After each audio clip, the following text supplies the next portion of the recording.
जय श्री हरि विष्णु। नमस्कार दोस्तों, स्वागत है आपका अपना भक्ति ज्ञान 11 चैनल में।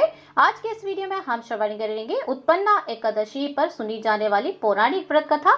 साथ ही हम इसके महात्म्य को भी जानने वाले हैं। वीडियो बहुत ज्यादा महत्वपूर्ण है, अंत तक जरूर श्रवण करिएगा। धर्मराज युधिष्ठिर कहने लगे कि हे भगवान, मैंने कार्तिक शुक्ल एकादशी अर्थात प्रबोधनी एकादशी का सविस्तार वर्णन सुना है। अब आप कृपा करके मुझे मार्गशीर्ष माह के कृष्ण पक्ष की एकादशी के विषय में भी बतलाइए। इस एकादशी का क्या नाम है तथा इसके व्रत का क्या विधान है, इसकी विधि क्या है, इसका व्रत करने से किस फल की प्राप्ति होती है, कृपा कर यह विधि पूर्वक कहिए।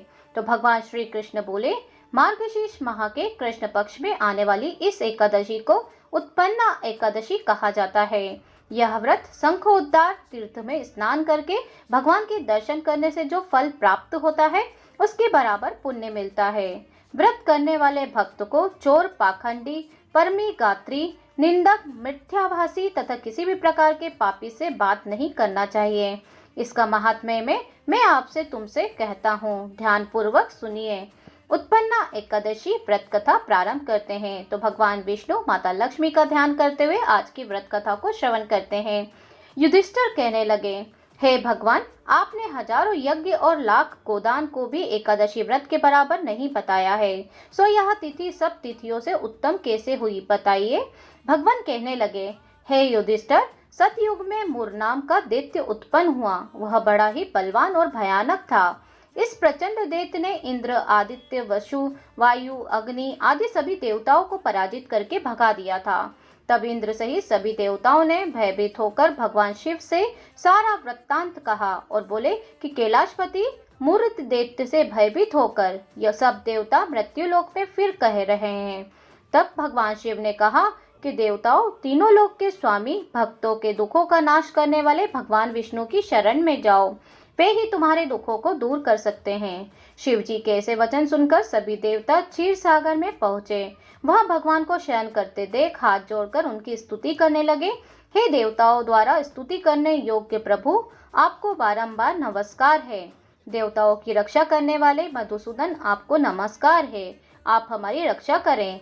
दैत्यों से भयभीत होकर हम सभी आपकी शरण में आए हैं। आप इस संसार के कर्ता, माता पिता, उत्पत्ति और पालन करता और संहार करने वाले हैं। सबको शांति प्रदान करने वाले हैं। आकाश और पाताल भी आप ही हैं। सबके पितामह ब्रह्मा, सूर्य, चंद्र, अग्नि, सामग्री, होम, आहुति, मंत्र, तंत्र, जप, यज्ञमान, यज्ञ, कर्म, कर्ता, भोक्ता भी आप ही हैं। आप सर्व व्यापक हैं। आपके सिवा तीनों लोकों में चर तथा अचर कुछ भी नहीं है। हे भगवान, दैत्यों ने हमको जीतकर स्वर्ग में भ्रष्ट कर दिया है और सब देवता इधर उधर भागे भागे फिर रहे हैं। आप उन देवताओं से हम सबकी रक्षा करें। इंद्र के ऐसे वचन सुनकर भगवान विष्णु कहने लगे, हे इंद्र, ऐसा मायावी दैत्य कौन है जिसने सब देवताओं को जीत लिया है? उसका नाम क्या है? उसमें कितना बल है? उसके आश्रय में क्या है तथा उसका स्थान कहाँ है? यह सब मुझसे कहो। भगवान के ऐसे वचन सुनकर इंद्र बोले, भगवान, प्राचीन समय में एक नाड़ी जंग नामक राक्षस था, जिसके पराक्रमी और लोक विख्यात मूर नाम का एक पुत्र हुआ है। उसकी चंद्रावती नाम की एक नगरी है। उसी ने सब देवताओं को स्वर्ग से निकालकर वहां अपना अधिकार जमा लिया है। उसने इंद्र, अग्नि, वरुण, यम, वायु, ईश, चंद्रमा, नेत्रृत आदि स्थानों पर अधिकार कर लिया है। सूर्य बनकर स्वयं ही प्रकाश करता है, स्वयं ही मेघ बन बैठा है, अब से अजय है। हे असुर निकंदन, उस दुष्ट को मारकर देवताओं को अजय बनाइए। यह वचन सुनकर भगवान ने कहा, हे देवताओं, मैं शीघ्र ही उसका संहार करूंगा। तुम चंद्रावती नगरी जाओ। इस प्रकार कहकर भगवान सहित सभी देवताओं ने चंद्रावती नगरी की ओर प्रस्थान किया। उस समय जब दैत्य मूर सेना सहित युद्ध भूमि में गरज रहा था, उसकी भयानक गर्जना सुनकर सभी देवता भय के मारे चारों दिशाओं में भागने लगे।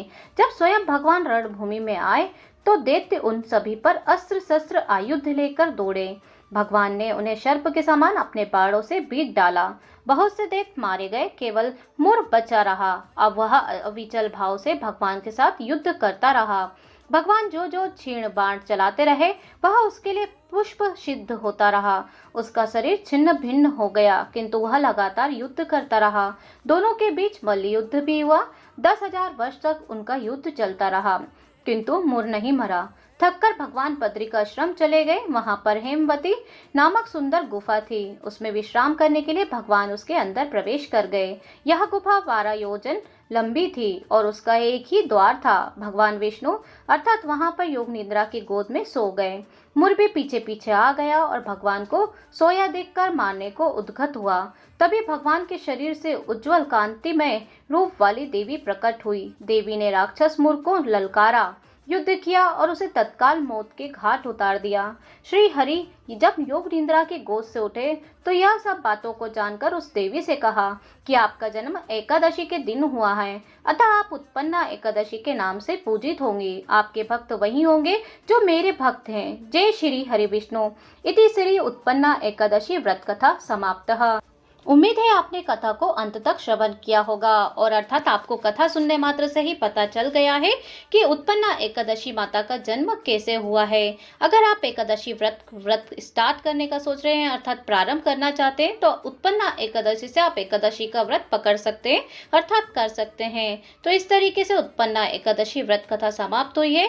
तो आप कमेंट बॉक्स में जय श्री हरि विष्णु जरूर लिख दीजिए। अगर चैनल पे नए हैं तो सब्सक्राइब जरूर कर लीजिए, नोटिफिकेशन बेल को भी ऑन कर लीजिए ताकि आने वाले वीडियो व्रत त्योहारों की जानकारी इसी तरीके से आपको मिलती रहेगी। मिलती हूँ नेक्स्ट वीडियो के साथ, तब तक के लिए जय श्री हरि विष्णु।